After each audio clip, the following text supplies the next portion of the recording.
La libertad de expresión es un derecho que no se debe restringir en Colombia. Todos tenemos algo que opinar y expresar, y más aún en esta época de emergencia. En el podcast de Post La Verdad apoyamos este principio. Únete y participa en nuestras transmisiones de lunes a viernes a las 5 de la tarde. Síguenos en Twitter en @postlaverdad. Contáctanos y charla con nosotros en uno de los programas. Porque todos somos Post La Verdad.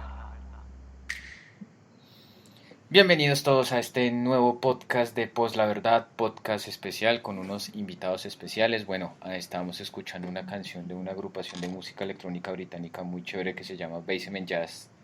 La canción se llama Red Alert, me disculpan ahí la pronunciación. Y bueno, ya tenemos acá un primer comentario de nuestra amiga Diana Reuter. Muy buenas tardes. Y bueno, tenemos unos invitados muy especiales. Vamos a hablar de un tema bien interesante, pero bueno, acá les voy a leer sobre ellos. Se hacen llamar COVID Makers Colombia, Movimiento de Cultura Libre y Maker de Colombia contra el COVID-19, contra el coronavirus. Entonces le damos la bienvenida, aquí le damos la bienvenida a nuestros tres invitados. Entonces tenemos a Carol Martínez. Bienvenida, pues la verdad, Carol, ¿cómo estás? Muchas gracias, Javier. Bien, ¿y tú? Bien, muchísimas gracias. A Angélica Molina. Bienvenida al podcast, Angélica. Hola, bienvenido. Gracias. Y a don Cristian Padilla desde la ciudad de Barranquilla. Don Cristian, ¿cómo va? Hola, muy bien, muchas gracias. Bueno, pues entonces ahora sí, antes de empezar en forma, se me olvidó acá una pauta publicitaria, no nos demoramos, 30 segunditos, ahora sí empezamos en forma. Borrachitos, quiero un borrachito, borrachitos, dame un borrachito, borrachitos, chocolate, quiero un borrachito, dame un borrachito. Borrachitos, deliciosas botellitas de chocolate con relleno sabor a licor. Borrachitos. Son Dulc y Choc. Así es, borrachitos, estos chocolates rellenos con sabor a licor los pueden pedir en la cuenta de Twitter @munilu_al-suelo, la Y, entonces con ella pueden pedir estos deliciosos chocolates para que endulcen la cuarentena. Listo, ahora sí entremos en materia. ¿Qué es esto de COVID Makers? Si les preguntan a ustedes, bueno, ¿esto qué es? ¿Qué significa? ¿Cómo así que COVID Makers? Entonces no sé quién quiera empezar a explicarnos esto. Un poco, yo podría contar un poco que en el marco de toda esta pandemia, pues un montón de personas de manera voluntaria empezaron a ofrecer ayuda porque decían, no, viene y está pasando pues como toda una crisis y decían como, bueno, ¿qué podemos aportar a esas dificultades que se están presentando y se van a presentar? Entonces, mucha gente con impresoras 3D, con sus saberes de cómo hazlo tú mismo, de cacharreo, pues se ofrecieron a ayudar y pues en eso salió un grupo en Telegram que se llama COVID Makers Colombia. Ahí lo encuentran en redes sociales y eso, pero pues hay un montón de iniciativas sueltas y un montón de personas que andan haciendo un montón de donaciones, de impresiones, de desarrollos bien interesantes. ¿Cómo que desarrollos interesantes? No sé. Cristian, Carol, Angélica, no sé. Por ejemplo, pues no sé, mucha gente participó en el concurso de cascos de vida. No sé si alguien comparte un poco más de qué trataba. Era como un concurso en el que hubo pues parte del gobierno de las Naciones Unidas y hubo mucha gente que creo que sirvió de laboratorio para que participaran en ese concurso. Creo yo que todo este grupo fue como un laboratorio para que la gente se preparara y se enterara de qué estaba ocurriendo ahí. ¿Qué es Cascos de Vida y cuándo empezó eso, Cristian? Como más o menos para que nos contextualice. Fue un concurso que lanzaron, pues no recuerdo ahora el nombre, no sé si Molly o Carol me recuerdan el nombre, pero fue organizado por las Naciones Unidas, por el gobierno nacional. Hicieron una premiación con la vicepresidenta, hicieron una convocatoria en la que pedían varias líneas, ¿no? Protección para personal médico, protección para personas, y hubo mucha gente que participó y que se enteró a través del grupo. Y sobre todo compartieron ideas, especialmente eso, como saber en qué iba cada gente, cada persona, cada grupo. Sí, era no solo pensar en el médico, sino también en la protección del paciente. Entonces había unas máscaras con oxígeno autosuficiente, habían cobertores de las camillas, había caretas, válvulas de respiradores o respiradores en sí, también para poder participar.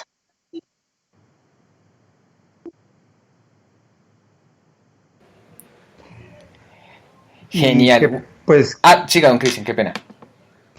Sí, pues por lo menos mi caso personal, ¿cómo fue? Pues yo me enteré del grupo de Telegram a través de Facebook. Alguien compartió el link, yo entré y pues yo enseguida lo primero que vi fue que como una semana antes había un grupo en España y como que gente de Colombia se había metido en el grupo, estaba participando y gente desde España dijo, no, pues armen un grupo cada quien en su país, se armen una red, y fue algo como muy frenético. Y pues pues entré como 2, 3 días después de que había iniciado, pero fue con una cantidad de mensajes y de gente participando al tiempo, compartiendo información, y pues fue muy, muy interesante, pero a la vez muy caótico la forma como se empezó a desarrollar todo, ¿no? Y lo que tengo entendido es que en Bogotá hay unos grupos, en Bogotá, en Pereira, en varios sitios hay grupos independientes y como que todo se fue como articulando. Gracias a este grupo se fue compartiendo información y fue como una red de intercambio de ideas y de que gente, por ejemplo, yo a través del grupo fue que contacté gente que estaba necesitando caretas que empecé a fabricar. Y sí, fue como enterarse de qué es lo que están haciendo varias personas, y empezó en Bogotá, luego se creó un grupo como por cada región.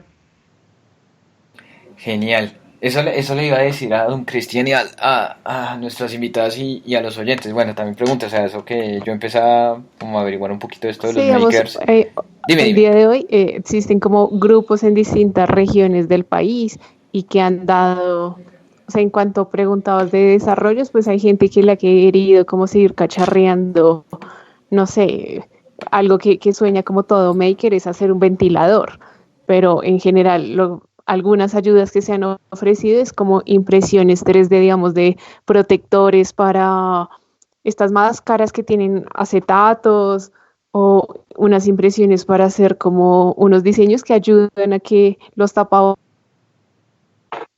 tapabocas no tallen tanto las orejas. También hay como algunos diseños para ajustar cosas de snorkels para la respiración. Y eso, yo creo que usando las donaciones, varias.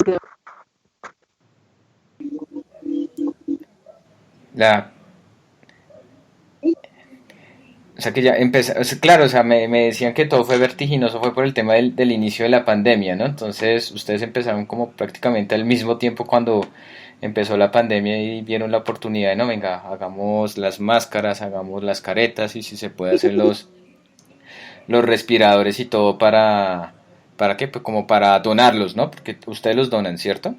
Eso sí. Sí, se donan las partes, digamos, que se pueden hacer impresas más que todo. Son unas valvulitas que son necesarias también para eso. Todo se empezó ¿qué? A realizar mediante la necesidad que había, ¿no? Así fueran respiradores o caretas o para adoptar las de snorkel y demás. Todo se empezó a donar y también había personas que donaban el filamento, entonces era más sencillo poder hacerlo. Sí, es que, por ejemplo, en mi caso yo inicialmente entré por curiosidad y porque pues tengo una impresora, quería colaborar con algo, pero realmente no sabía cuál era la necesidad real y yo vi que, bueno, caretas es como lo más, caretas viseras protectoras de hecho, es como lo más fácil de hacer, pero yo pensé inicialmente que pues que no era una necesidad premiante, que seguramente alguien ya tiene stock suficiente para vender, que en el país hay suficientes, y resulta que no, en ese momento hubo como, me di cuenta de que saqué un diseño y ese diseño luego me empezaron a llamar de un sitio, luego de otro sitio, luego de otro sitio y realmente existía esa necesidad. Y pues fue caótico porque hubo mucha demanda en muy poco tiempo. Por un lado, por otro lado, pues que estaba todo cerrado hace un mes. Entonces, ¿cómo uno puede trabajar desde su casa con las herramientas que uno tiene en la casa? Cómo conseguir proveedores, cómo conseguir materiales. Y fue un ejercicio de aprendizaje muy interesante por varias razones. Primero, porque ahí uno conocía pues todo el ejercicio logístico, ¿no? Porque cuando se acababa el filamento, luego necesitabas elástico, cuando se acababa el elástico, luego necesitabas lámina de PET. Entonces, tratar de mantener esa demanda, pues fue muy duro, no lograron producirse todas las que hubiéramos querido y a la mayoría de gente le pasó que las impresoras no le daban la capacidad suficiente para satisfacer la demanda. Luego de eso, entonces, se empezó a ver qué proceso alternativo se hacía. Y ahí fue cuando gente que ya tenía más, digamos, conocimiento y contactos en la industria fue que empezó a suplir esa necesidad que inicialmente gente de forma independiente como nosotros lo empezó a hacer. Pero nosotros partimos de lo que estaba pasando en España y de las noticias, por un lado, del grupo de makers en España que estaba como entusiasmándonos, diciéndonos, oigan, miren, esto realmente es necesario, aquí en España nos están agradeciendo, están diciendo que sí, que se necesitan. Pero han habido también situaciones, allá en España hubieron situaciones como que inicialmente la Organización de Salud de allá dijo que sí, que se necesitaban, que la podían hacer makers, luego dijeron que no.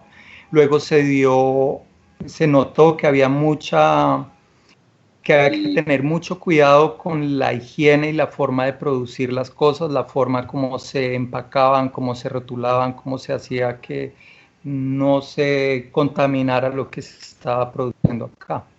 Entonces, bueno, eso fue un aprendizaje desde muchos puntos de vista y por parte de muchos frentes, pero también a la vez conocimos gente, hicimos muchos contactos. A propósito de este último punto que nos cuenta Cristian, cuando ustedes hacían estos productos de las caretas y demás, ¿tuvieron algún problema con INVIMA o no? ¿O no hubo necesidad? Carol, tú que, pues yo inicialmente hice toda una investigación. ¿Y qué pasa con el INVIMA? Es que en este momento no hay una regulación precisa para este tipo de productos. De hecho, el INVIMA hace como, no recuerdo exactamente, hizo declaraciones de que ellos estaban, su competencia era más con alimentos, medicamentos, y que en cuanto a productos de protección, no recuerdo bien la fuente, no puedo citar exactamente, pero como que no hay una regulación estricta para este tipo de productos, incluso a nivel mundial.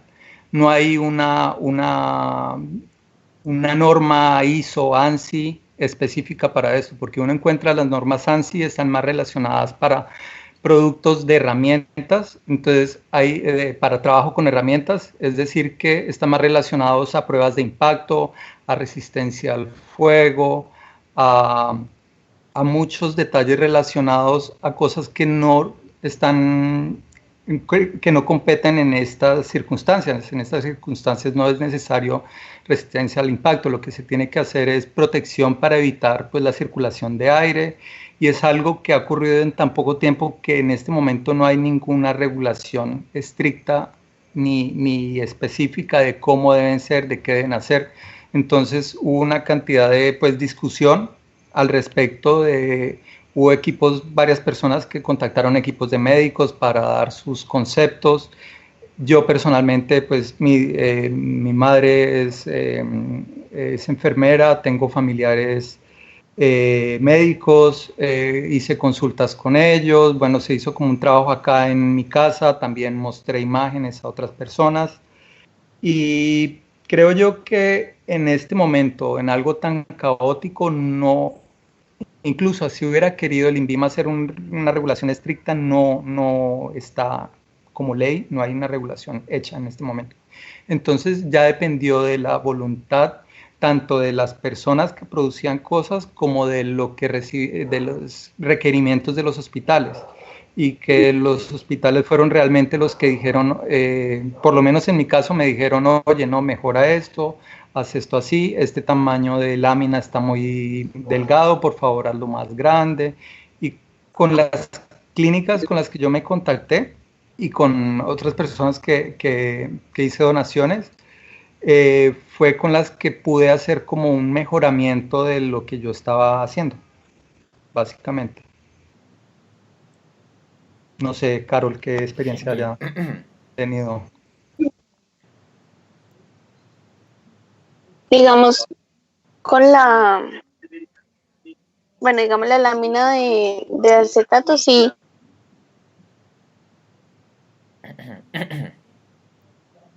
¿Aló?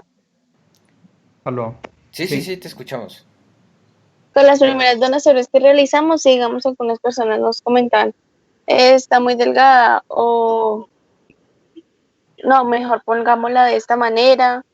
Digamos que a algunas personas se les comentaba, digamos, más que todos los doctores que nos contactaban, que se demoraban las entregas, era por también el tiempo de desinfección que nosotros teníamos que tener a todos los elementos que les estábamos ofreciendo.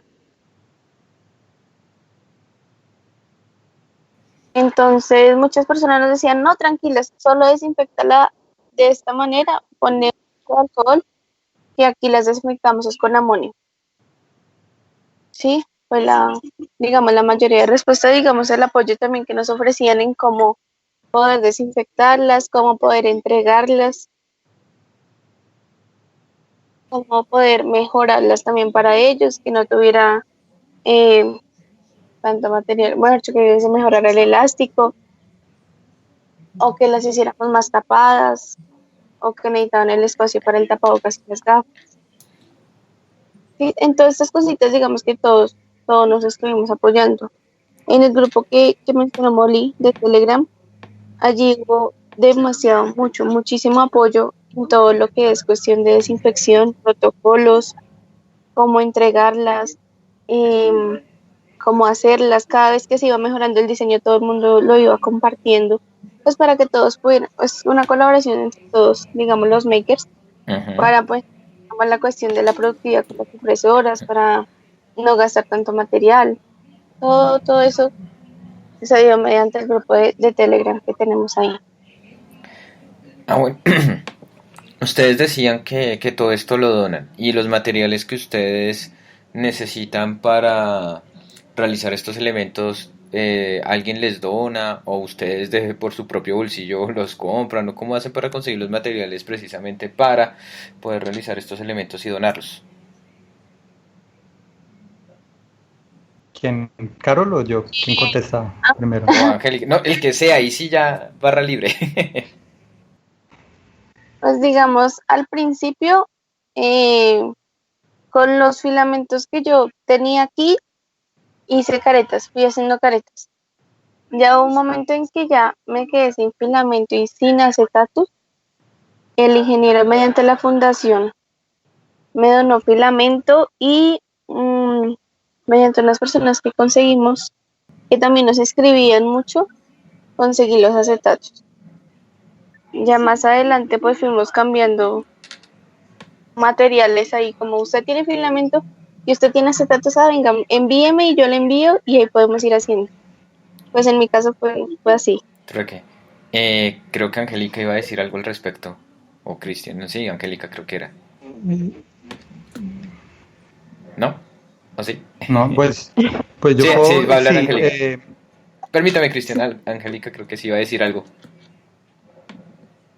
Qué pena, es que estoy como teniendo problemas con mi internet. No te preocupes.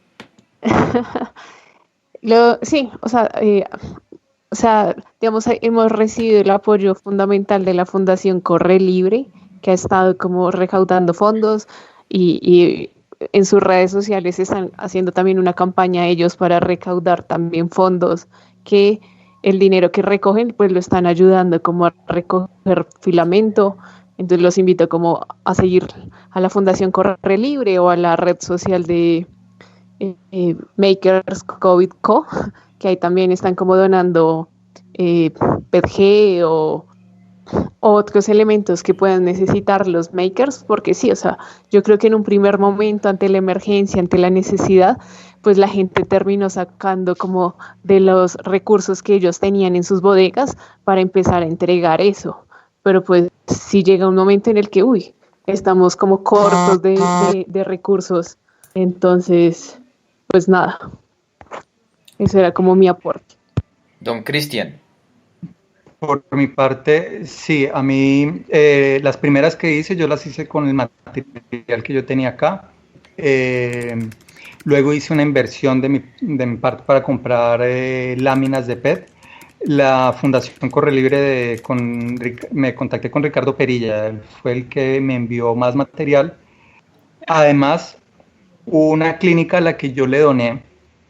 Y luego de que doné me dijo, oye, no, pues nosotros tenemos recursos, tú cómo queremos ayudarte, cómo podemos ayudar. Entonces ellos a mí me donaron material, pero también yo he vendido también protectores faciales. Hay gente que dice, no, yo tengo dinero, o sea, yo no necesito, y algún, digamos, funcionario de compras dice, no, yo tengo recursos para hacer una compra, así que podemos comprarte un material. Entonces yo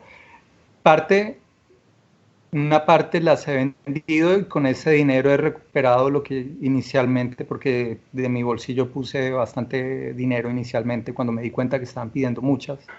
Entonces ha sido como una cosa ahí intermedia y en la que es difícil ser claro, por lo menos por mi parte he tenido como un control de cuántas he entregado, a quién se las he entregado, y algunas las he vendido porque hay gente que incluso las voy a donar y me dicen, oye, no, yo tengo con qué pagarlas, dónaselas a alguien más que las necesite. Y algo que me he dado cuenta también es que a veces las he donado y o no las usan o las tienen guardadas, como que hay veces que no las han valorado tanto algunas entidades que se donaron, no todas, algunas. Y lo que pasa es que pues nosotros partíamos del escenario de España, de Italia, y que todo iba a ser súper de emergencia, inmediato, y aquí en Colombia pues se retrasó un poco. Todavía no ha acabado, pero inicialmente la gente estaba con pánico, luego se relajaron.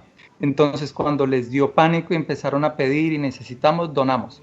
Yo les hice seguimiento y les preguntaba, oye, mira, ¿cómo te fue? ¿Qué necesitas? No, no las he abierto, están ahí, no las hemos usado aún. Algunos, no todos. Entonces yo, bueno, que no es a veces frustrante cuando pues uno se esfuerza para entregarlas a tiempo, hacer un lote grande y pues que no las entregue, no las estén usando. Entonces ahí le toca a uno mirar, bueno, entonces ¿quién las está necesitando? Y me pongo a mirar y a contactar gente y pues hay gente que las está necesitando más que otros. Entonces es un ejercicio de aprendizaje en todo sentido, incluso en eso. Saber a quién donar, quién realmente necesita y por lo menos yo lo que he hecho es a través de Carol y otras, ha sido como un voz a voz, porque alguien le dijo y este fulanito llamó a esta otra persona y varias personas me han contactado y no he podido satisfacer la demanda de todos, entonces me toca mirar, bueno, quién es más importante, quién está necesitando más y es interesante eso, como, y es algo muy, pues que en este momento es muy individual porque es una iniciativa muy descentralizada,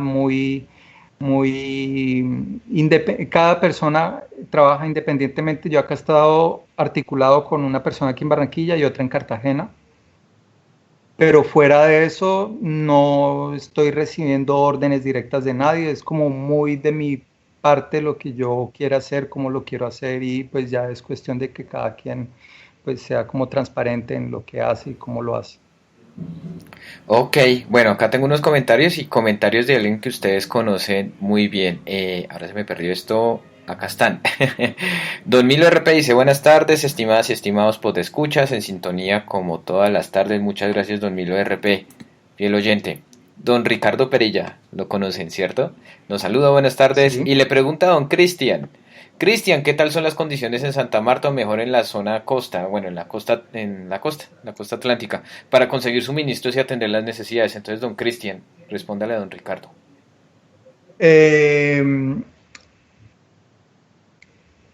En Barranquilla personalmente, porque yo con quien más he tenido contacto acá en Barranquilla y con gente que conozco en otros municipios del Atlántico. Entonces me contacté con una gente en Baranoa, que es donde han habido casos, y en Barranquilla es complicado porque inicialmente estaba todo el mundo muy relajado y hasta estos días es donde se ha desarrollado más. Y han habido problemas, por un lado logísticos, por otro lado administrativos, por otro lado de que uno pueda realmente surtir la demanda. Por ejemplo, inicialmente una clínica me han pedido X cantidad, como unas 200, no pude dar tantas, entonces ellos buscaron por sus propios medios, por otro lado. Creo yo que todo depende de la institución, si es privada o pública. Las instituciones privadas generalmente han tenido recursos y ya sea conmigo o con otros lugares han comprado. La alcaldía también ha estado entregando muchas viseras, sobre todo en las últimas semanas. Ya por lo menos yo he dejado de entregar porque ya no me han solicitado tanto como hace un mes. Entonces ya me he dado cuenta que sí ha habido gente que ha estado respondiendo por parte del gobierno. Yo personalmente no he tenido ningún contacto gubernamental, ni con la alcaldía, ni nada. Todo lo que yo he donado y entregado ha sido directamente a clínicas. Y la esposa de un médico me contactó con una empresa y esa empresa también me pidió, pero esas fueron compradas. Entonces ellos me pidieron que les vendiera unas y también por ese lado vendí algunas. Pero en mi aprendizaje en este momento ha sido que fue una iniciativa como en mi casa, en mi taller, como algo muy manual que pues se salió de las manos y que uno no está en capacidad de producir tantas, que hay gente que puede producir si hay tiempo suficiente.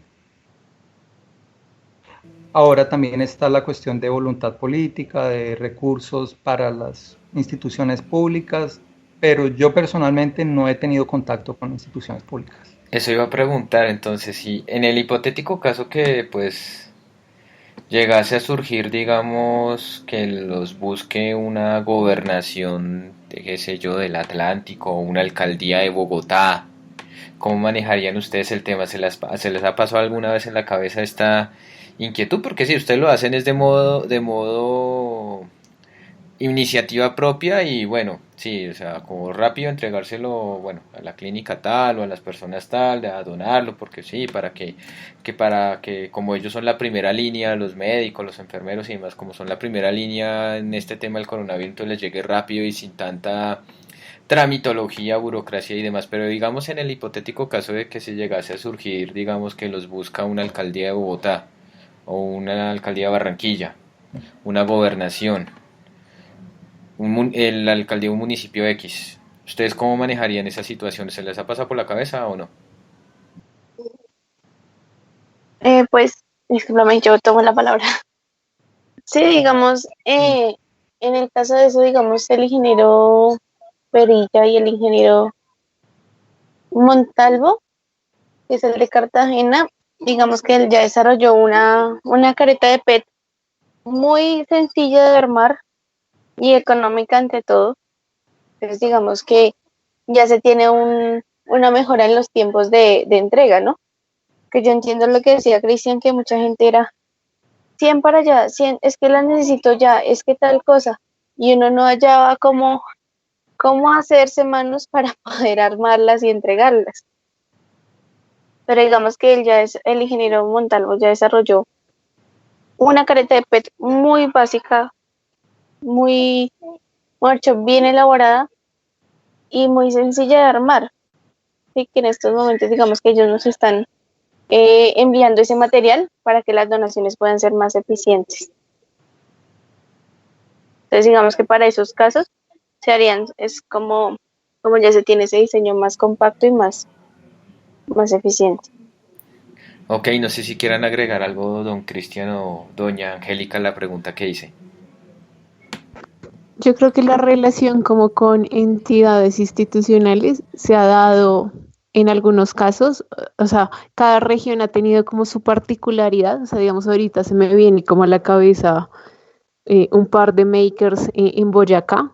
Ellos tuvieron como ahí alianzas estratégicas como para apoyar como en insumos o de transporte, igual unos makers en Cali, y ha sido, o sea, yo siento que un poco lo que demuestra esta pandemia es que ante emergencias pues se necesita un montón de voluntades y han sido un montón de voluntades descentralizadas, tal vez algunas pequeñas o un poco más grandes acciones, pero eso de alguna manera ha ayudado pues al panorama que tenemos hoy, que yo siento que está preocupante, está ahí latente, pero sí creo que esas impresiones ha ayudado un poco pues como a mitigar un poco el contagio, que fue como la voluntad con la que nació el grupo.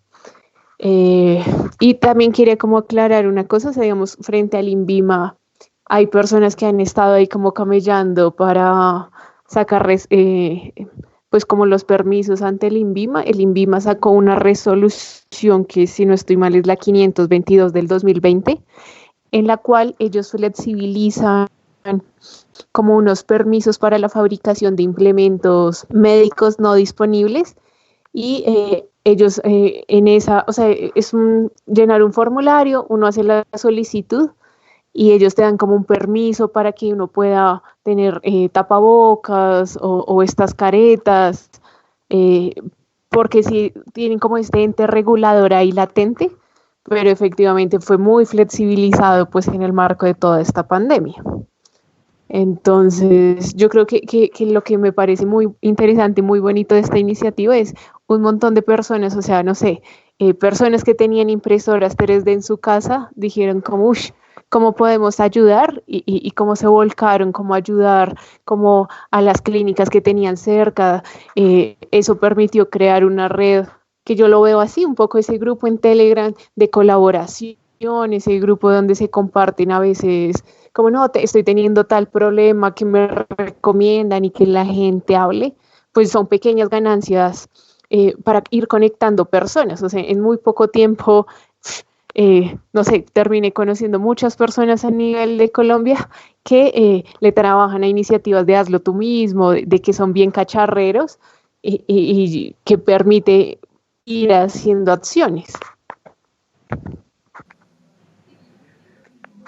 Debo confesar algo, me encanta esa palabra cacharrear. Y a propósito de cacharrear, bueno, ustedes dicen que les ha tocado cambiar las caretas muchas veces, que porque muy delgado, que porque muy grueso, porque talla, porque no talla, no sé qué. Bueno, ustedes han hecho caretas, ¿qué más productos han hecho y qué van a hacer a futuro por, digamos, para mitigar esta pandemia? Porque habían dicho que, bueno, que la idea era lograr hacer un respirador, o no sé si ya lo lograron hacer, no sé qué otros productos para mitigar este tema del coronavirus que, bueno, pues de pronto por la cuestión de la, no, esta palabra paranoia no, sino de la angustia más bien de que empezó la cuarentena, que mejor dicho no podemos salir a la calle, que no sé qué, entonces precisamente como el pánico, ¿no? Esa es la palabra, como el pánico, que por eso ustedes comenzaron a rápido a producir, a dedicarle tiempo, sudor, tripas, corazón, lágrimas a esto, entonces no sé, digamos como a futuro, qué, qué tienen pensado hacer en aras de mitigar el tema del coronavirus. Pues, a propósito, bueno, ya me han dicho que, bueno, iba otra pregunta, ya me han dicho que ustedes han tenido contacto en España, han tenido, digamos, acá contacto con makers de dentro del país, los han contactado de otras partes de Latinoamérica, qué sé yo, que han compartido conocimiento, los han contactado ustedes de otras partes de este continente como para hablar sobre esto. Digamos, ahí lo que les podría comentar es que efectivamente el primer grupo que sale se llama Coronavirus Makers, que es este grupo que nace en España, y de ese grupo se extienden a muchas partes. Ellos tienen un listado como de la mayoría de Latinoamérica, pero también como de otras partes del mundo, como grupos análogos de comunidades que se asimilan como makers, que están como ante esta pandemia haciendo cosas. Y desde ese grupo se ha motivado, que hasta ahora está como muy incipiente, pero hay como muchas voluntades que les interesa hacer como una red internacional de makers que nace efectivamente en el marco de la pandemia, pero pues que plantean cómo ir construyendo pues como más avances, como una comunidad internacional. Y ahí viene avanzando, hay varias, o sea, está como en México, Venezuela, Cuba, Costa Rica, Argentina, Perú, Bolivia, Chile, Brasil, que se han intentado ahí como conectar, están avanzando en crear como un manifiesto y de demostrar un poco de que pues esas acciones, ese cacharreo funciona, ayuda, hay que incentivarlo, hay que promoverlo y cómo generar esos mecanismos de cooperación, pues también un poco internacionales. En el grupo de Coronavirus Makers también se comparte información y está como esta iniciativa que está emergiendo como de una alianza internacional que esperamos ahí como mirar qué posibilidad, porque entendemos que un poco el COVID nos dice, bueno, no está segmentado por barreras, por fronteras, sino es una problemática que le ataca a todo el mundo y cómo nos podemos ayudar en todos. Hoy ha funcionado para compartir información, para resolver dudas, para crear como diálogos, pero tal vez tiene la posibilidad pues de más cosas. Y ese es un poco tal vez el reto que está ahí como latente, que lo están motivando como los creadores de Coronavirus Makers en España. Sí, yo he escuchado en los grupos, vi que hubo gente también de Ecuador como muy, como muy angustiada también, participando y preguntando y haciendo como tratando que fue como el país más golpeado hasta ahora ha sido Ecuador. En cuanto a qué pensamos hacer, por lo menos yo qué pienso hacer, inicialmente las mascarillas y muchos estábamos pensando en hacer mascarillas, pero a medida que se fue investigando, compartiendo información, mirando, no es una cuestión tan sencilla por esto de la falsa seguridad que puede generar una mascarilla por todos los requerimientos que necesita, y no es tan sencillo. Lo mismo, los respiradores. En este momento hay gente acá en Colombia, hay varios equipos que pues tienen mucha más experiencia, que hacer un respirador no es algo tan sencillo de hacer. Uno puede hacer un aparato, digamos, desde el punto de vista mecánico, es simple relativamente, pero todo lo relacionado con el control, con los sensores, con la interfaz de usuario, con la fiabilidad, es muy delicado y no es como un equipo de makers en cuestión de 2 meses que lo pueda hacer, no.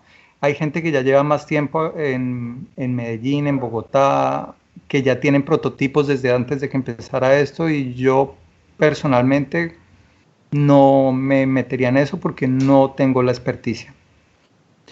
Sin embargo, lo que yo soy diseñador industrial, lo que he visto y lo que yo puedo trabajar es en espacios, en diseño para restaurantes o para desarrollar. De hecho, ahorita lo que estoy trabajando es en como divisiones y en espacios para generar ambientes un poco más aislados. En cuanto a protectores faciales, mascarillas y esto, yo lo que veo es que en este momento, ya 2 meses después, el mercado se ha saturado.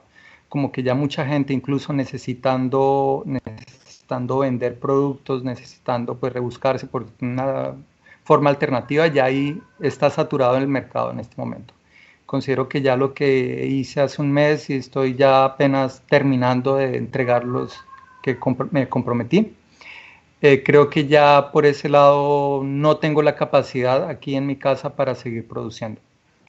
Pero sí estoy trabajando con diseños y me he contactado con otras personas que ha sido muy agradable ver, y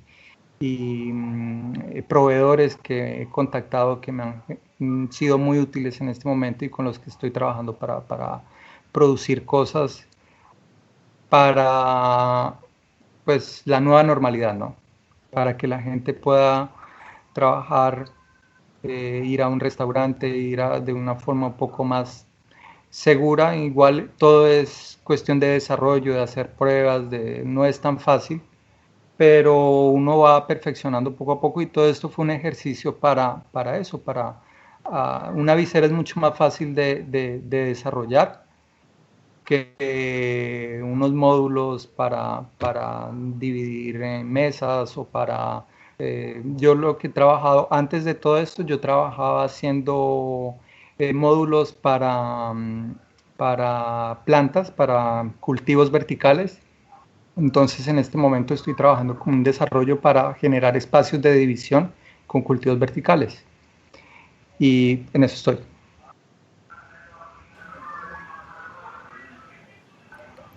Bueno, tengo acá unos comentarios y una pregunta también de don Ricardo Perilla, pero antes, don Carlos, saludos equipo Pues la Verdad y a los excelentes panelistas, un saludo para don Carlos, también fiel oyente de don Ricardo Perilla, dice, pregunta para Cristian y para Carol, ¿cuál es la característica que define a un o una maker? ¿Cuál es la esencia, cuál es esa esencia en común?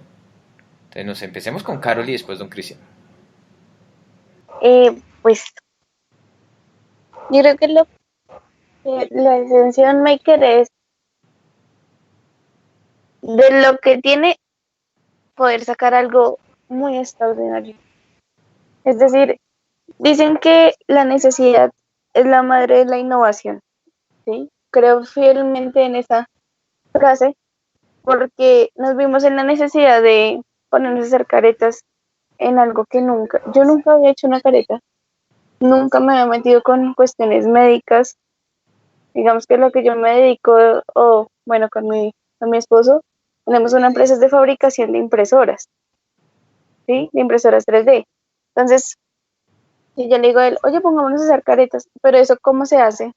¿Cómo las vamos a hacer? ¿Cómo las vamos a poner? ¿Cuál es la sanidad de eso? ¿Sí? Entonces, de la necesidad que tuvimos de saber cómo aportar desde nuestro campo, fue que nacieron todas esas ideas. O sea, no nacieron, sino se tomaron todas esas ideas que teníamos. ¿Sí? La esencia es poder tomar lo que tienes y crear algo. Entregarle algo, un producto, entregarle algo a una persona que lo está necesitando en ese momento.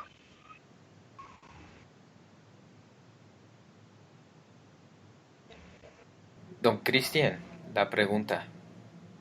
¿Qué se necesita para ser un maker? Pues primero que todo curiosidad y arriesgarse, perderle el miedo a algo que no se sabe. Entonces, cuando tú quieres hacer algo, tú primero piensas, yo no sé hacer esto, yo no sé programar, yo no sé fabricar X o Y cosa. Y YouTube, el Internet en general, ha liberado una cantidad de información de la cual uno puede de forma autodidacta dedicar tiempo y empezar a resolver problemas sencillos a medida que uno va aprendiendo cositas de electrónica, cositas por ejemplo, de impresión 3D. La impresión 3D es una herramienta muy genial para desarrollar productos prototipados. Es que inicialmente, y de hecho es algo que me parece muy interesante todo este ejercicio, porque yo nunca he pensado la impresión para producir cosas para vender o para donar, porque en masa, porque es un proceso muy lento, es un proceso muy lento y normalmente se hace para hacer producciones sin necesidad de hacer moldes, sin necesidad de hacer troquel, hacer mejoramiento continuo de algo. Y es una herramienta que permite eso, y diseñadores, ingenieros electrónicos, técnicos electrónicos, toda una cantidad de conocimientos se van mezclando que va haciendo lo que es un maker. Un maker es una persona que debe conocer de varias áreas y debe saber trabajar con otras personas para desarrollar soluciones, para resolver problemas, compartir información. Y yo personalmente estoy muy acorde con la visión del open source, porque considero que ya el siglo XXI no es para hacer innovación no es de patentes. Las patentes hoy en día son para proteger grandes multinacionales que tienen recursos, que tienen facilidad, y todavía hay mucha gente que piensa en patentar, que piensa en guardar sus diseños, no contarle a nadie, tener secretos. Y yo pienso que cuanto más se comparta, cuanto más se distribuya,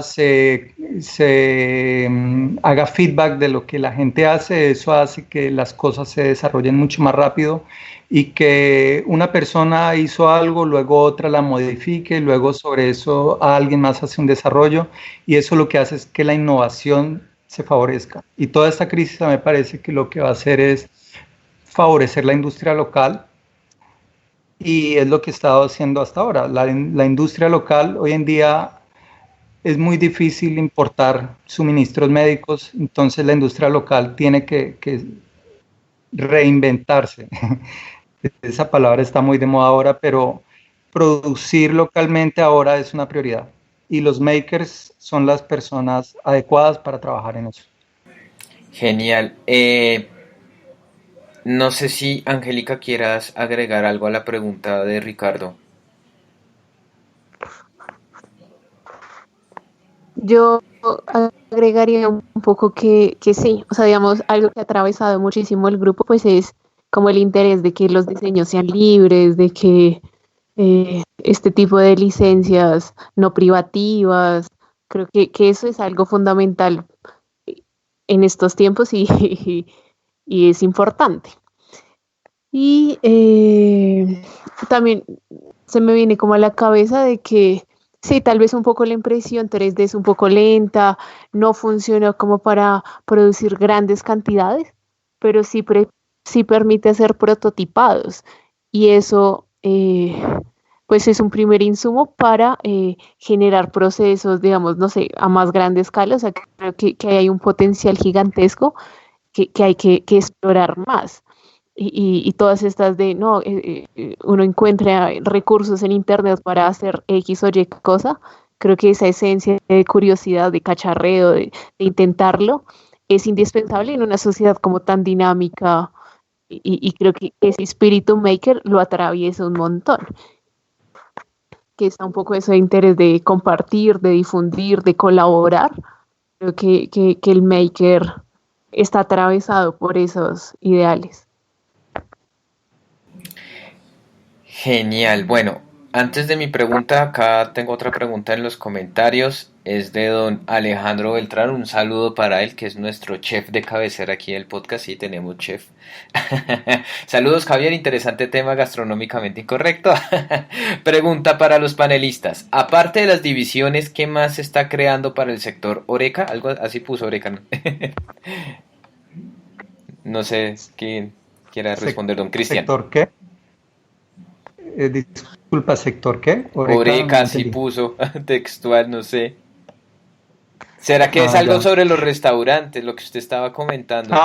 Ya, ok, no, es igual, sí, yo no, así como en insumos médicos, sí, en restaurantes he tenido idea, pero en cosas de acero inoxidable.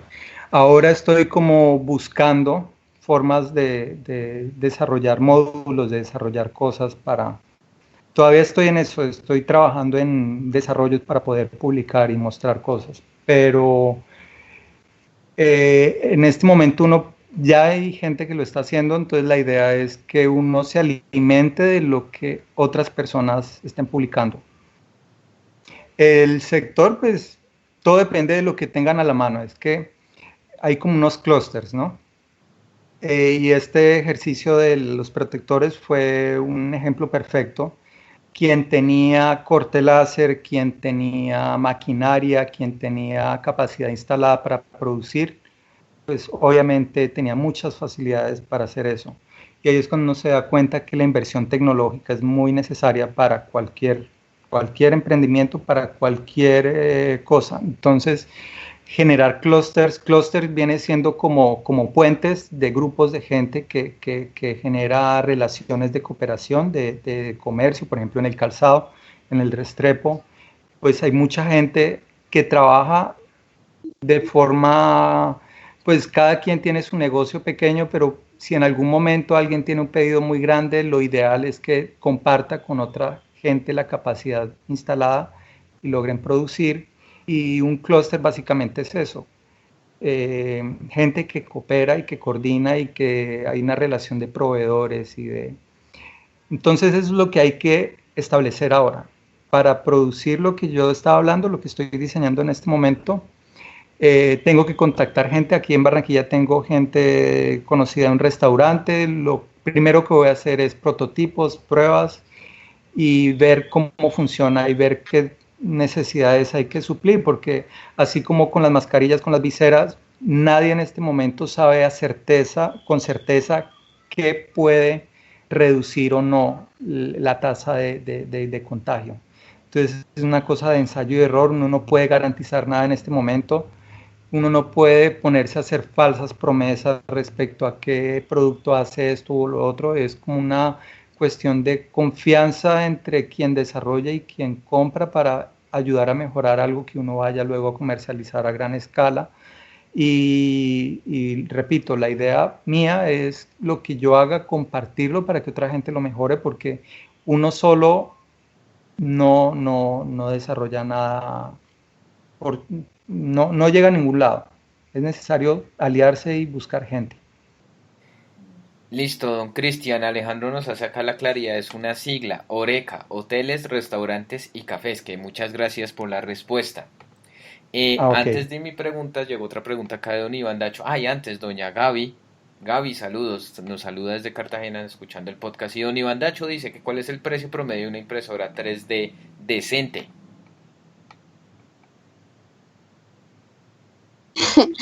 Pues digamos, nosotros las que fabricamos, bueno, decente, no sé a qué se refiere decente. Don Iván Pero Dacho, que digamos, mire, fabrican impresoras 3D decente, aproveche. Sigue, Carol. nosotros las hacemos pues con los mejores materiales, que la mejor estructura, digamos, es un perfil de aluminio, para que cuando empiece a imprimir, si es una pieza muy larga, no se empiece a desnivelar por ella sola ni nada de eso. Entonces, digamos, si son con perfil de aluminio, con su tornillo trapezoidal para que tenga mejor movimiento en el Z, con cama caliente y de 20 centímetros cúbicos están desde 1.500.000. Como nosotros somos fabricantes, pues ofrecemos varios servicios postventa y varias ventajas, digamos, para que el cliente se vaya feliz y contento y le sirva la impresora para lo que realmente la necesita. Si escuchó don Iván Dacho, de pronto él también se refería a marcas. Entonces, si escuchó don Iván Dacho, mire, posible cliente. Yo, Don Cristian, yo diría que sí, yo diría que hay dos alternativas, bueno, hay varias, pero hay prácticamente dos alternativas, la cacharrera y la fija. La fija generalmente es más cara. Con el precio del dólar ahorita todo, ya sea comprado aquí o mandado a importar, se incrementa muchísimo en este momento. Está carísimo. Por lo menos yo pensaba comprarme, antes de todo esto estaba ahorrando para conseguirme una cortadora láser y ahorita está prohibitivo, me toca mirar cómo me hago una acá. Voy a hacerme una ruteadora, que cortadora láser no voy a poder tener, me va a tocar inventarme una ruteadora aquí. Y en internet hay mucha información para poder fabricar cosas. Si uno consigue un motor paso a paso, si uno tiene una habilidad. Hay un canal de un profe, se llama el Profe García. Es una persona que da unas instrucciones muy detalladas de cómo hacer maquinaria si uno no tiene dinero. Si uno no tiene dinero, requiere más trabajo y prueba y error. Si uno quiere ir a la fija, uno puede comprarse una impresora de marca, una impresora fabricada que ya te la garanticen, que tenga una calidad, pues, o sea, que tú la compres, la instales y ya empieces a imprimir. Pero generalmente una parte pues, de la cultura maker es esa cuestión de optimizar, de estar mejorando constantemente lo que uno imprime, lo que uno hace. Hay muchos procesos de impresión, el más económico es el de extrusión de filamento, pero se consiguen, si quiere uno algo que empiece a imprimir desde cero, es un poco más caro. Igual no todo es impresión 3D. Yo sí soy de la filosofía. Yo cuando empecé a estudiar era muy difícil conseguir una impresora.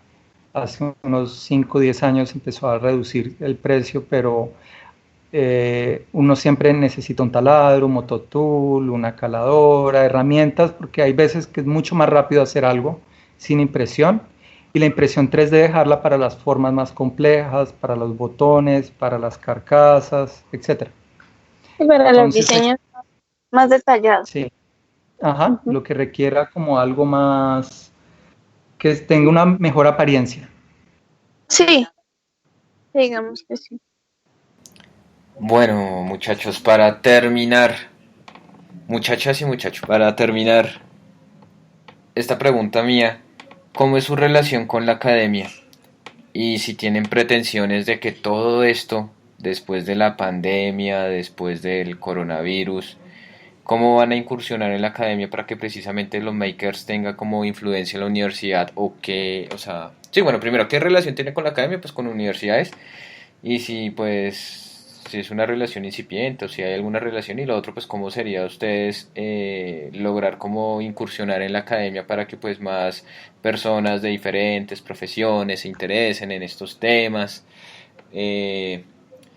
Y bueno, cómo incentivarlos y cómo sería como la entrada a las universidades, a la academia, para que pues mejoren estos productos, para que innoven, para que se reinventen la palabra de moda y demás, cómo sería ahí la cuestión.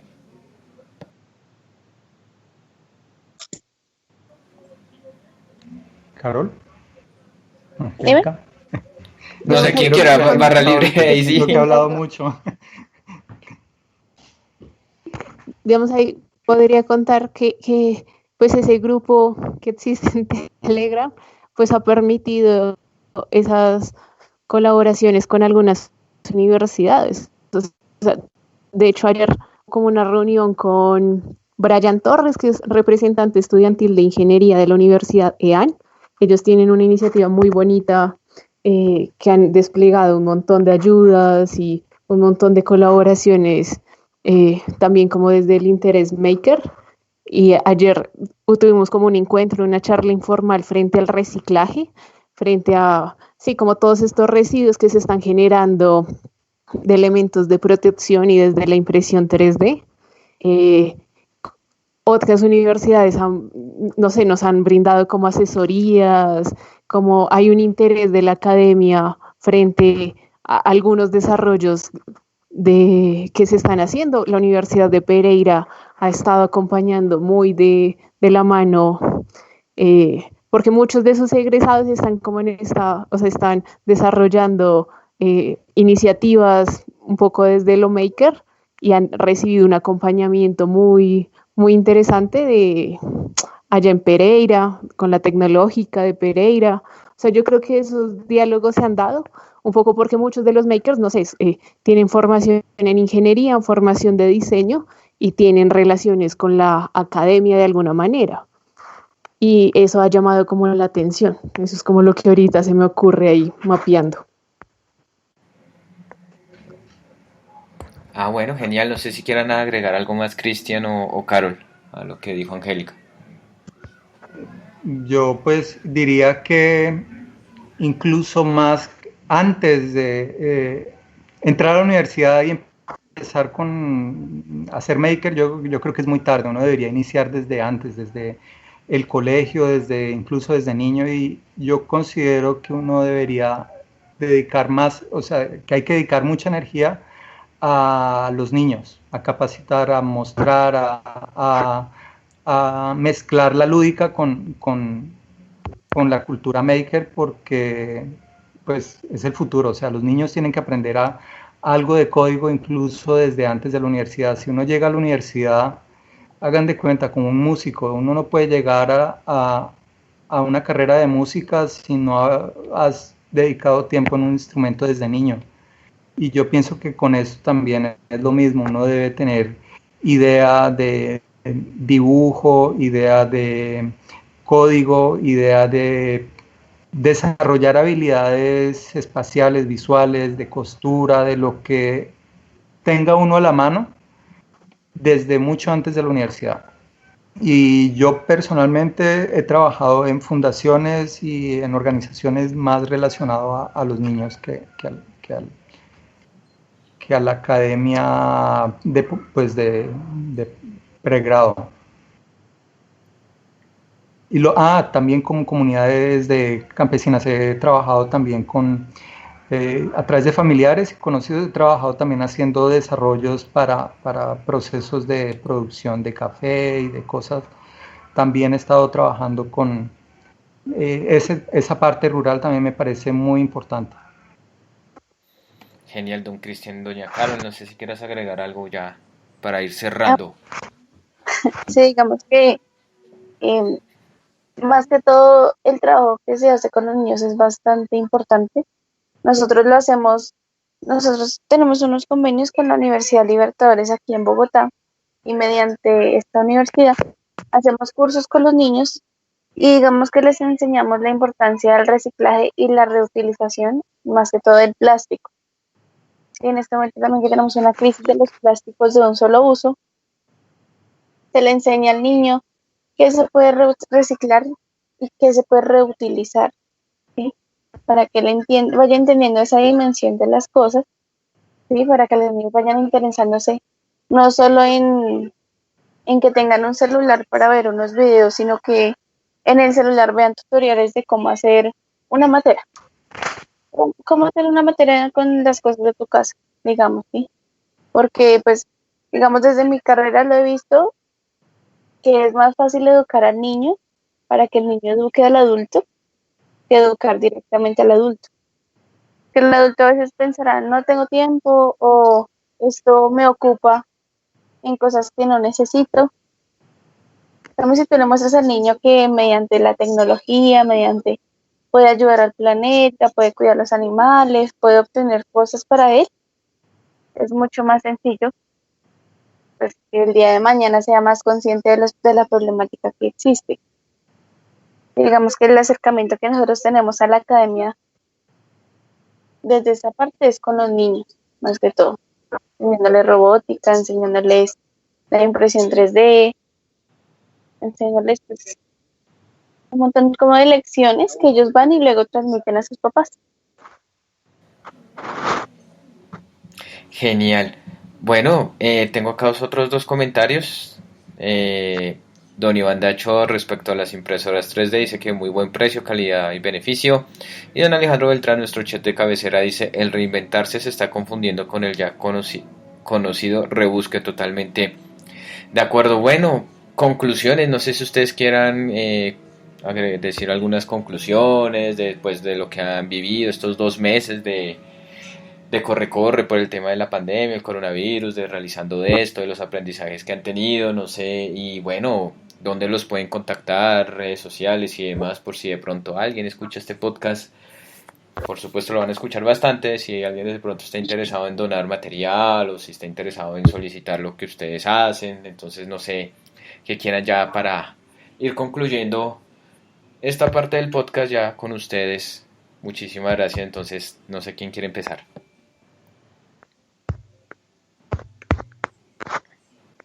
Carol.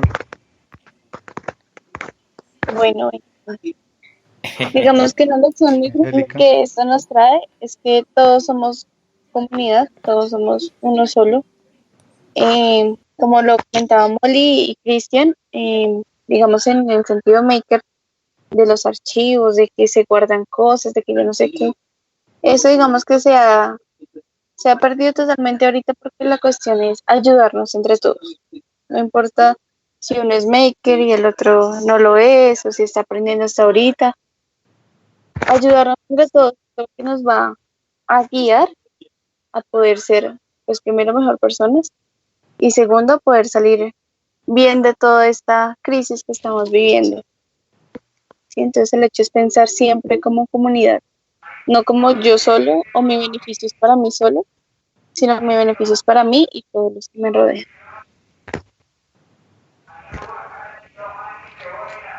Yo agregaría de que creo profundamente que la solidaridad es una respuesta ante un poco, no sé, la desidia del Estado. Y creo que van a seguir emergiendo iniciativas, o sea, creo que ahorita viene como una crisis agudizada social y económicamente. Haré un llamado como a que sigan las redes de makerscovid.co, nos encontrarán en Twitter, Instagram, Facebook, también en la página www.makerscovid.co. Hay pues iniciativas que tal vez ustedes quieran donar o ver un poco lo que está pasando. La Fundación Corre Libre está recibiendo donaciones para seguir apoyando pues como a este tipo de iniciativas makers. Dejaría como ahí para que nos busquen y nos conectemos. La invitación siempre al grupo de Telegram. Creo que hay una comunidad de gente muy dispuesta a colaborar, que nos pueden encontrar en Twitter como COVID Makers -C19, si no estoy mal, o nos encuentran por redes y los redirigimos al grupo en Telegram. Sí, ustedes en redes comparten el link del grupo en Telegram para que tengan en Telegram ahí el link del grupo para que uno pueda acceder, ¿cierto? Entonces, ahí no hay pierde. Don Cristian. Muchísimas gracias. ¿Alguien iba a decir algo? Qué pena, don Cristian. ¿Alguien iba a decir algo? Se volvió a decir las redes. No te preocupes, don Cristian, siga. Muchísimas gracias. Esto ha sido como un una experiencia muy interesante, muy enriquecedora, conocido mucha gente. Me pueden contactar como Suterudo, tanto en Instagram como en Twitter. Sí, gracias. Espero, pues, si alguien está interesado. En este momento ya creo que tengo material suficiente para producir. En este momento no estoy recibiendo donaciones, pero sí me gustaría, si alguien tiene alguna idea, si quiere compartir cosas, si quieren, con anterioridad he compartido mis diseños y diseños de otras personas. Si alguien se interesa, pues bienvenidos. Compartan lo que hacen, no piensen en que le van a robar su diseño, piensen en que si hacen algo y se vuelve viral, pues si lo hace mucha gente, siéntanse halagados, piensen que esto es parte de un trabajo en sociedad y que el trabajo local hoy en día va a ser cada vez más importante. Así Hay es, que pensar en local. que sea mancomunado y que no sea de pronto tan egoísta, porque sí, puede ser que de pronto es mi diseño y de malas no lo comparto. ¿Qué puede pasar, no? Pues no sé. Sí, sí, es que pues sí es cierto que mucha gente fusila diseños y dar mucha rabia dedicar tiempo, trabajo, desarrollo para que otra persona lo haga de gratis, pero es cuando uno tira semillas por ahí, algunas salen, otras no. Si es como perder el control de lo que uno hace, si uno suelta el control, puede que sí, puede que no, es como la incertidumbre, uno no sabe qué hace, pero a la larga, pienso que a largo plazo es mucho mejor y a uno eso lo trae, lo beneficia de vuelta. Entonces, es mi invitación a que compartan y divulguen y hagan cosas. Sí, lo mejor es eso con esto, digamos también, si el otro tiene alguna ayuda o alguna crítica constructiva, pues ahí se van mejorando, digamos, los diseños, las cosas, todo más Así, sencillo.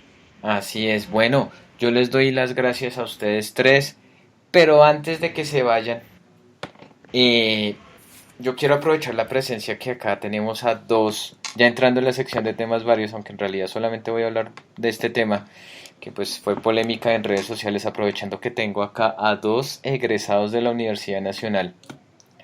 Es para comentar lo siguiente a los oyentes, si no, de pronto no se han enterado, fue tendencia en redes sociales una decisión de la Universidad Nacional frente al tema de admisiones. Ustedes saben que para ingresar a la Universidad Nacional tiene que presentar un examen de admisión pues, que lo prepara la universidad y que bueno, que muy exigente, que son unos privilegiados los que no pasan pues qué mala suerte, en otra oportunidad será. A raíz del tema de la pandemia del coronavirus, la Universidad Nacional tomó la decisión que quienes se inscribieron para ingresar, que no se les va a hacer un examen de admisión, sino que se les va a tener en cuenta los resultados de la prueba Saber 11 o los que somos más viejitos, el ICFES. Entonces, que ahora se llama así la prueba, el Saber 11. Entonces se volvió tendencia el hashtag "A la Nacho no se entra por ICFES", algo así es que decía, generando una gran polémica entre quienes estaban a favor de esta decisión, que según las directivas de la Universidad Nacional, sí, la universidad más importante del país, las cosas como son, dijeron que iba a ser temporal mientras la emergencia de la pandemia. Entonces ahí se generó una controversia entre quienes decían que no, que eso del ICFES para qué, que eso para qué pedir puntaje si nosotros tenemos nuestro examen de admisión, frente a otras personas que pues viendo la situación y entendiendo la coyuntura del momento dijeron, oiga, sí, pues no va a ser algo para siempre. Entonces don Cristian, off the record, me dijo que al igual que doña Molly también son egresados de la Universidad Nacional, pues off the record Cristian y yo antes de empezar acá el programa hablamos al respecto. Entonces no sé, muchachos, quiero pues su punto de vista frente a esto para ya ir cerrando el podcast del día de hoy. Doña Molly, si quieres, primero. Gracias. Yo ahí les comentaría de que eso siempre ha sido una tensión frente al examen de admisión.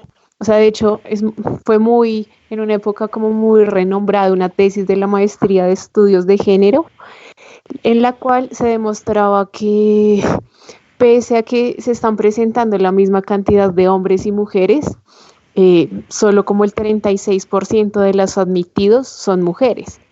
Y la tesis desarrollaba que el examen favorecía ciertas habilidades que se han caracterizado a los hombres. Entonces, las mujeres estaban teniendo peores resultados para la prueba de análisis espacial, como todo lo de análisis espacial y figuras 3D, y en matemáticas.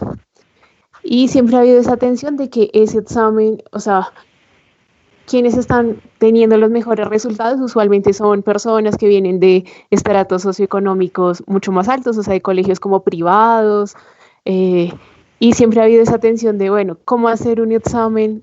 O sea, la educación superior es un privilegio, hay muy pocos cupos y partir de que no todo el mundo puede ingresar, aunque yo creo que ese debería ser como un interés de que la educación tenga un mayor alcance, partiendo de que las sillas, como todo el recurso que tiene las universidades públicas, la nacional, es limitado. Cómo definir quiénes no y quiénes sí, yo creo que es un reto gigantesco. Dentro de la misma universidad yo he escuchado esas discusiones de ¿por qué hacer un examen nuevo si ya existe el Saber 11, toda la logística, recursos económicos que se gastan para un nuevo examen, que hace que la nacional tenga un solo examen, igual que la Universidad de Antioquia? Yo creo que esta pandemia pues pone como a discutir un montón de cosas, de desigualdades, que me parece como interesante, y de pronto de ahí salgan alternativas. O sea, digamos, puntual la tesis de la maestría de estudios de género contaba en otras partes del mundo que tenían en cuenta no únicamente un examen de admisión, porque ella demostraba que tener buenos puntajes en el examen de admisión de la universidad no representa un éxito académico, no representa que van a ser los mejores estudiantes, no representa, o sea, que no hay una correlación muy alta de, que termine efectivamente la universidad. Entonces, efectivamente ese examen está midiendo algo, que está midiendo cómo hacer exámenes más incluyentes, no sé, solo para que ingresen mujeres. Creo que esos son un montón de preguntas que la universidad debe hacerse. También está como ese ego de, ay, es que yo sí pasé el examen, que creo que hay que reevaluar como esos arribismos tal vez un poco de alguna gente. Eso te iba a preguntar, qué pena que te interrumpa. ¿No crees que a raíz de esta decisión que tomó la Nacional por esta coyuntura, hay muchos que están diciendo que no, es que el examen de admisión, es que yo sí entré, que se está como creando como una especie de arribismo y elitismo, y a la vez que reclaman más recursos porque son universidad pública, porque son estudiantes de universidad pública? O sea, no, porque alguien lo dijo en Twitter y sí, y es verdad, o sea, antes de Twitter y todo, dicen que la Universidad Nacional es una Colombia chiquita, que hay de todo. Entonces no sé si se está creando como una especie de elitismo, clasismo tonto respecto a quienes pasan o quienes no pasaron a la Nacional, porque ya he visto en Twitter peleas ridículas de que gente, digamos, que no son estrictamente egresados de la Nacional o estudiantes de la Nacional, criticando a las personas que critican duro la decisión del ICFES, que no, que tiene que ser el examen nuestro examen, el de la Nacional. Ay, no, es que eso nos tienen envidia, ay, es que no, es que está resentido porque no entró a la Universidad Nacional. ¿Tú qué opinas al respecto? Porque hasta el nivel del debate ha llegado eso. Pues digamos, a mí me parece, digamos, la pedagógica también tiene su propio examen y evalúa cosas como el saber pedagógico. O sea, digamos, yo creo que tiene sentido en carreras como música, en carreras como de diseño, cine y televisión, que están buscando perfiles específicos con algunas habilidades. Me parece como interesante eso del examen. Mucha gente dice que el examen de la Nacional es más difícil que la del ICFES, que la del ICFES es más de memoria o de conocimientos como de saber leer, que el de la Nacional sí te exige como ciertos conocimientos específicos. O sea, yo creo que ahí hay un montón de debate. O sea, de hecho, en esto de la tesis de la maestría de estudios de género, ella traía a colación que en un año preguntaron, o sea, lo que a veces hace el examen de la Nacho es como un tema y de ahí saca todas las preguntas. Entonces, no sé, un año fue la Torre Eiffel y ahí sacaban como de la historia, sacaban cosas de matemáticas de la Torre Eiffel, o sea, como era todo el examen en torno a la Torre Eiffel. Un año fue en torno al fútbol. Entonces la chica sostenía en su tesis de que pues son temas que están relegados, o sea, el fútbol por X o Y motivo lo practican mayoritariamente los hombres.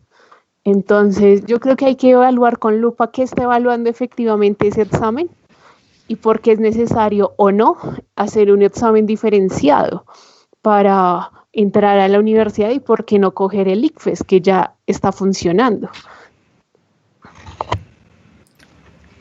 Interesantes reflexiones. No sé si don Cristian, que también es egresado, nos quiera agregar algo más o su punto de vista al respecto, lo que habíamos hablado off the Pues record. lo que decía, sí, lo que decía era que, listo, si es una medida temporal, pues para guardar distancia, evitar contacto social, temporalmente me parece bien.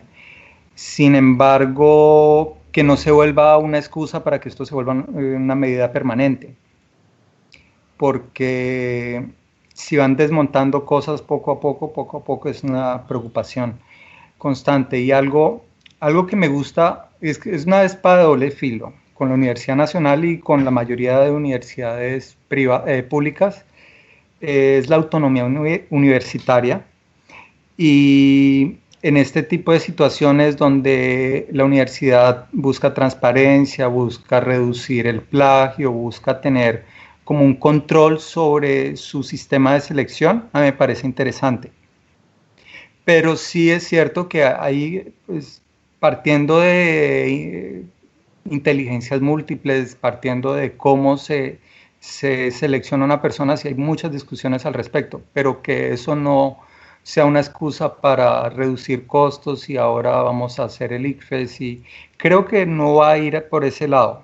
Creo yo que la universidad tiene como cierta autonomía que se la ha ganado y la ha tenido, y parte de eso es lo que hace que le hagan recortes de presupuesto lentamente, no le aumentan porque tiene autonomía, no puede cambiar con el gobierno de turno, está un poco más blindada la politiquería, pero eso a la vez hace que sea una institución muy estática, y eso me parece interesante que ha salido también, más allá del ego de que ahora va a ser más fácil pasar y tal.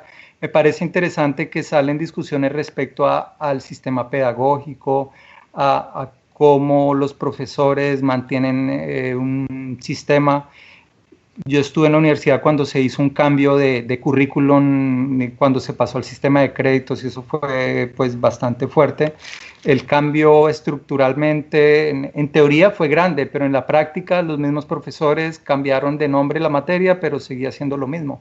Entonces, pienso yo que en lugar de la universidad estar diciendo, no, es que no hay buenos bachilleres, que nosotros no podemos suplir las deficiencias del colegio, pensar en reinventar cosas desde el punto de vista educativo, de estrategia pedagógica especialmente, y es algo que depende mucho de la iniciativa de cada profesor también, además de lo institucional.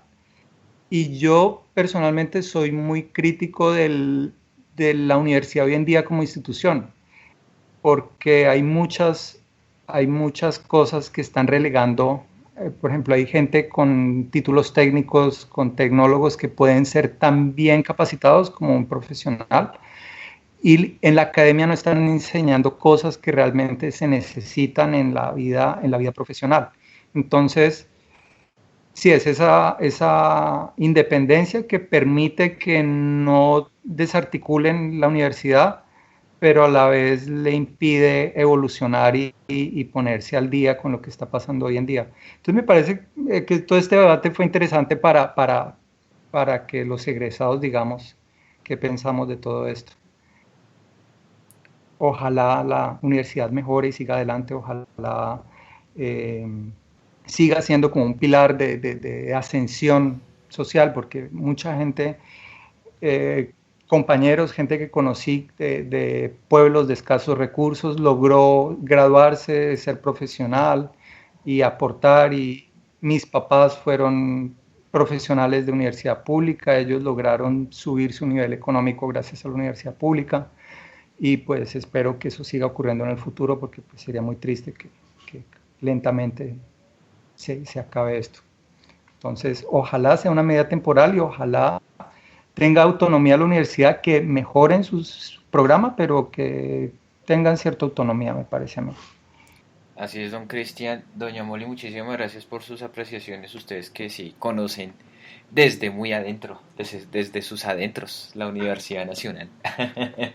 Bueno, ya para terminar, una cosa muy graciosa, ya aquí hablando un poco de deportes y demás, yo no entiendo por qué la Federación Colombiana de Fútbol organiza una charla donde el orador principal es el expresidente Álvaro Uribe Vélez. No entiendo con qué pretensiones la tonta Federación Colombiana de Fútbol va a hacer eso. Yo no sé si de pronto van a tener incidencia con el tema del canal premium, con el tema de la Liga Colombiana, si es que a lo maldita sea la van a reiniciar, porque habían dicho que no, hasta que no esté del todo solucionado este tema del coronavirus acá en el país, el fútbol no se reactiva, así sea en puerta cerrada y demás, aunque se está mirando lo que se está haciendo en Alemania con la Bundesliga, o lo que se está haciendo en España con la Liga Española, o en otros países donde el fútbol no ha parado. Bueno, entonces yo creo que ya con esto terminamos.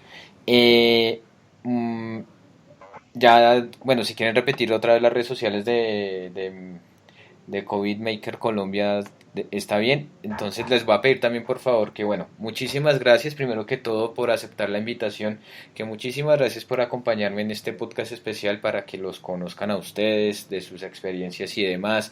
Esperemos que este podcast llegue a personas y quizás que también gracias al podcast pueda llegar más gente al grupo de ustedes para aportar o para ayudar, para donar materiales y demás. Y les voy a pedir el favor, antes de que nos despidamos, por favor sus redes sociales personales para que lo sigan. Entonces empecemos con doña Carol, tus redes sociales personales.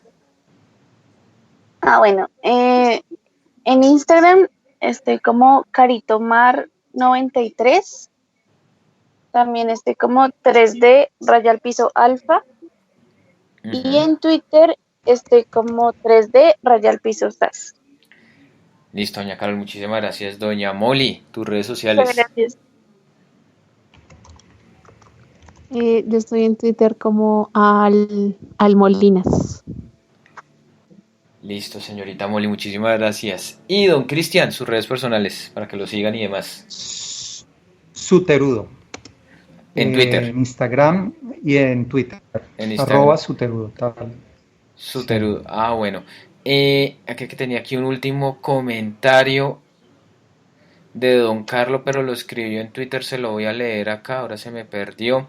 Dice y nos saludó: muy valiosos los aportes y el sentido de construcción de equipo con habilidades y de compartir sus conocimientos para mitigar el COVID-19. Entonces ahí arroba a Makers COVID Colombia, creo que arroba Carol, ahí arroba y nos arroba aquí a nosotros aquí en Pos La Verdad. Bueno, no siendo más, muchísimas gracias. Arroba Contra Godarria en Twitter.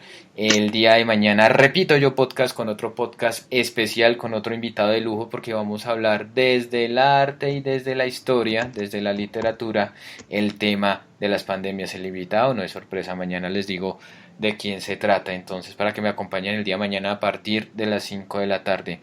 Todos somos Pos La Verdad. Muchísimas gracias por este podcast especial. Nos escucharemos mañana. Los dejamos con otra canción de este grupo de Basement Jazz, Just One Kiss. Y bueno, entonces el día de mañana otro podcast especial, otro podcast de lujo. Muchísimas gracias. Chao, chao.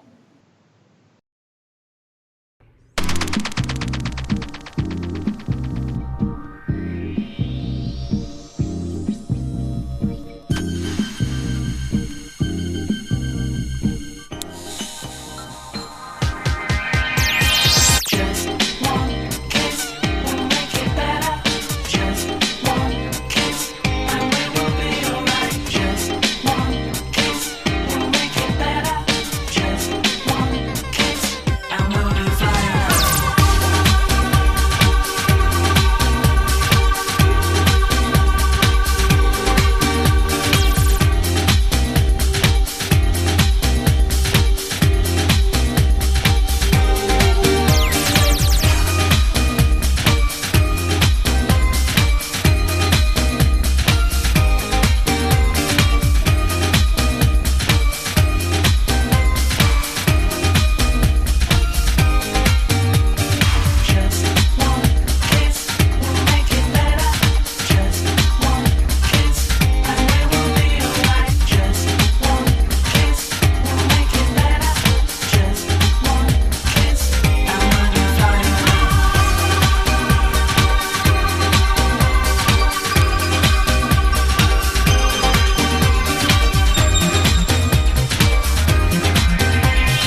Just one kiss and we will be alright. Just one kiss will make it better. Just one kiss and we'll be flying.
Hemos llegado hasta el final de este episodio de podcast. Gracias por habernos acompañado.